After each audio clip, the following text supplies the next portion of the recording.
Ma'am Dubai के अंदर मेरे ख्याल में काफ़ी न्यूज़ थी कि अटैक हो रहा है, ये हो रहा है, वो हो रहा है, बार बार बीच में सायरन बज रहे थे। लेकिन जो मेरे हिसाब से हुआ वहाँ पे ड्रोन अटैक्स हो रहे थे और जैसे कि हमने ऑपरेशन सिंदूर के टाइम पे इंडिया में ऑलरेडी यहाँ पे देखा हुआ है कि ड्रोन के कारण एंटी ड्रोन मिसाइल्स वगैरह जो यूएई अथॉरिटीज़ की चल के उसको नष्ट करती थी, तो वो उसकी आवाज़ आती है, तो वो जो आवाज़ थी उसके कारण काफ़ी वहाँ पे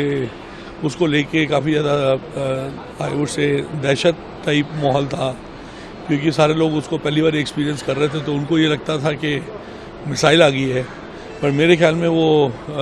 ड्रोन्स थे जिसको एंटी ड्रोन मिसाइल्स उनका जो भी सिस्टम है उसको वो डिस्ट्रॉय करता था, और उसका जो डेबरी गिरता था तो वो डेबरी को लेके फिर सारे लोग बहुत ज़्यादा और ज़्यादा डर जाते थे। तो हमने as Indians in India operation Sindoor already क्योंकि एक्सपीरियंस अभी रिसेंटली किया है, तो हम लोग इतना शायद नहीं डर रहे थे जो लोग इंडिया से वैसे अदरवाइज वहाँ पे स्टक थे, पर लोकल वहाँ पे लोगों में काफ़ी दहशत थी। सर, पीएम ने हाल फिलहाल में यूएई के शेख मोहम्मद को भी कहा कि उनका धन्यवाद जताया कि उन्होंने इंडियंस को वहाँ पे इवैक्यूएट किया, इंडियंस का खास ध्यान रखा। तो क्या कुछ इवैक्यूएशन वहाँ पे देखने को मिला, या कैसे मतलब इंडियंस को कुछ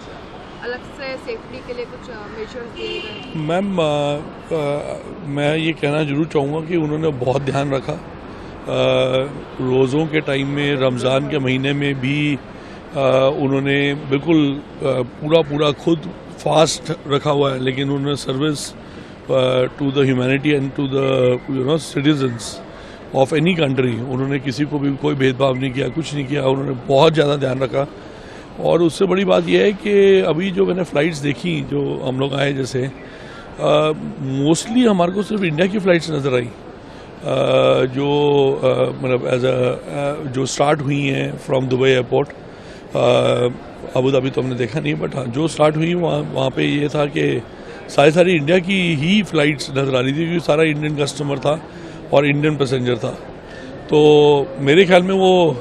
इंडिया यूएई के आपस में जो बात हुई है और उसके अंदर जो बात होने के बाद में जो उन्होंने रास्ता निकाला, वो इंडियन फ़्लाइट्स और इंडियन पैसेंजर्स के लिए वेलकम रास्ता था,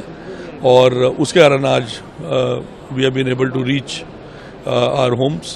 So thank you to Modi ji and thank you to the Sheikh Saab himself.